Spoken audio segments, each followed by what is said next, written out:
Wherever criminal migrants are, there is some form of criminal organization involved. Whether it's one of the cartels, TDA, anti-TDA, MS-13, or Democrat Party, there is a criminal organization involved with these criminal groups. Now, the Sinaloa Cartel is one of the more dangerous ones of these groups that get around these criminal migrants. Illegal immigration helped the cartel with money, with the knowledge of different pathways around the U.S., with smuggling, all kinds of reasons. As they have gained power in the U.S., this means they need to learn how to hold on to power. Now, right now, they're in a war. We have been, thankfully, handling the problem of criminal migrants in this country. But this is too big of a curse for groups like Sinaloa Cartel. They are going to start waging war soon, and they have the technology to do it properly. Got a story here for you. FBI agent was tracked, his cell phone was tapped, all of that by the Sinaloa Cartel. Now, I was going to cut the video that you're about to see short because it's like 7 minutes, but you're going to hear from one of the best that there is when it comes to reporting on cartels, and they're going to tell you how the cartel has been evading the whole southern border issue. So let's let you hear all this. Also, hit like, subscribe, all that fun stuff. Howdy, y'all. This is Paul, the Redneck Thinker. What we have here is a channel to communicate. I want you folks to be thinking by the time you leave my videos. Why? Because I'm tired of people talking via what other people tell them to think. So, watch my video and enjoy the chance to think for yourself. Hackers working for a Mexican cartel broke into an FBI official's phone using the data to murder informants. The Justice Department says the Sinaloa drug cartel, which was run by the kingpin known as El Chapo, also used surveillance cameras on the streets of Mexico City to track the official and those they met with. The cartel then used that information to threaten and in some instances kill sources and cooperating witnesses. A DOJ report included the growing threat from advanced software in the hands of criminal organizations like the cartels.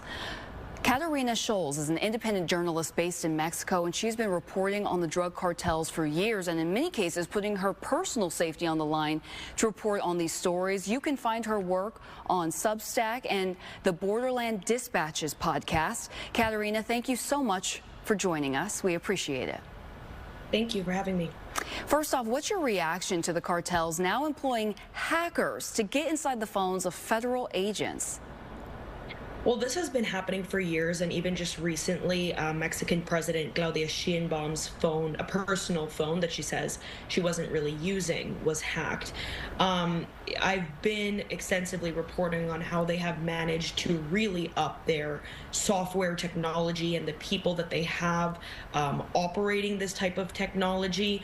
And it's not the first time we're seeing a cartel hack into a city's security cameras. I mean, in 2020, the Gulf Cartel hacked into Reynosa's camera network, and they were using that to monitor military movements. But this is a little bit different because we have the United States involved, and I certainly think that in this case it was the responsibility of the FBI to ensure that those informants or people supplying information were safe and not meeting with them in public places where they could be easily monitored and attacked based on the city's cameras around the city.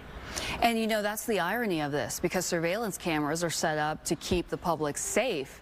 And here we are seeing cartels and criminal organizations use them to actually track informants and use it to, you know, interrogate them, even possibly murder them. Now, you had kind of alluded to it, but in your opinion, is this something that the FBI should have already known was happening and been able to protect their agents, or is this completely new territory when it comes to cartel criminal activity? No, they should have certainly been aware of this and taken the necessary precautions to prevent this from happening. I mean, imagine the amount of informants that these high-level federal agencies have had in the Middle East and many other countries of conflict where they were trying to tackle some sort of organized crime or terrorism, and the measures that they would have taken to ensure that these people were not found out about. Why wasn't this happening in a country where there is multiple violent organizations operating at a very high level?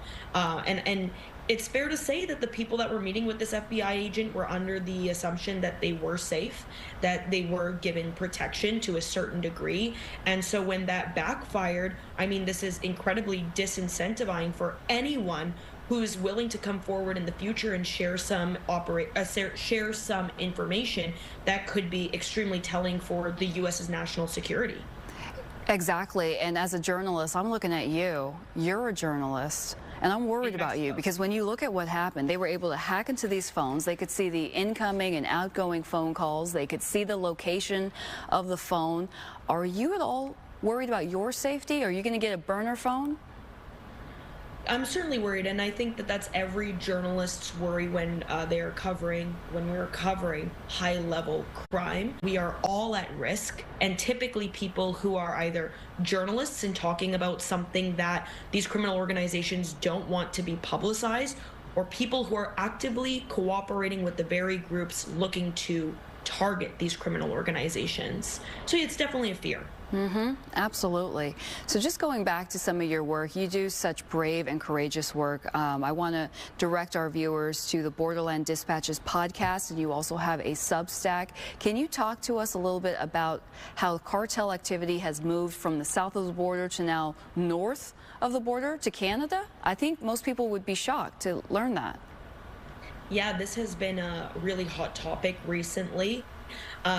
You know, there are multiple reasons why this started. It really started off with Trump's first term when the southern border was, there was this Hawkeye view on it, and the northern border is more than double the size of the southern border, and it's widely unprotected and unmonitored.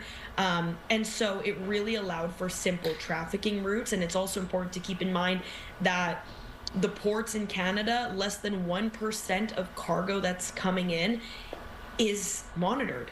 And so this allowed for a massive influx and a great opportunity for these cartels to not only traffic fentanyl and import it, but to traffic the precursors and produce it domestically on Canadian soil and then distribute it amongst their American networks through an unmonitored port system and an unmonitored large border region. This is something that doesn't surprise me. It seems to be surprising a lot of people that are following my work as I've really dug deep into this. And it's something that was kind of unheard of, and it's because they were running these operations so widely under the radar, and Canadian law enforcement simply just wasn't cracking down on it. So you have cartels hiring hackers, going into FBI agents' phones, tracking informants, intimidating them, and killing them in some cases. You have a porous northern border. So let's just go ahead and move whatever President Trump says out of the way. Katerina, what do you think? Are American authorities winning the war on drugs, or is it just the same as always?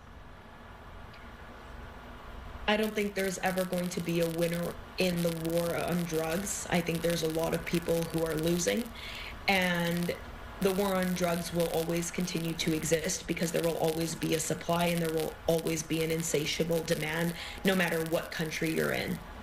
Well, there you have it. All right. Thank you so much, Katerina Scholes, independent journalist based in Mexico. You can find her work on Borderland Dispatches podcast and on her Substack. We appreciate you coming on and shedding some light on this quite terrifying discovery. Thank you. Thank you so much. Now, The U.S. is an interesting place for the cartels. They have to have leadership here. I've got a news clip, the first news clip out of two that I'm going to present. You've got a cartel member who was in Oregon. I've already covered this story once, but I think I need to remind some folks in case, because I have a lot of folks that view my videos and haven't seen them before.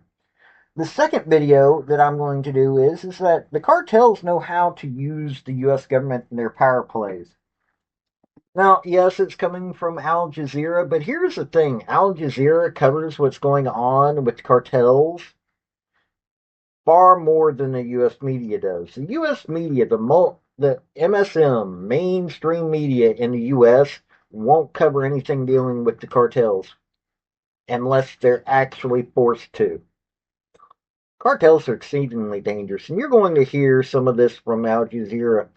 I hate to say it, but Al Jazeera is one of the top, is the number 2 source to find out what's going on with the cartels. The first is the young lady that you heard in that very first clip that I presented. Ironclad is the channel on YouTube. They used the U.S. government for a power play, and the U.S. government fell into it. Why? Because we want cartel leaders.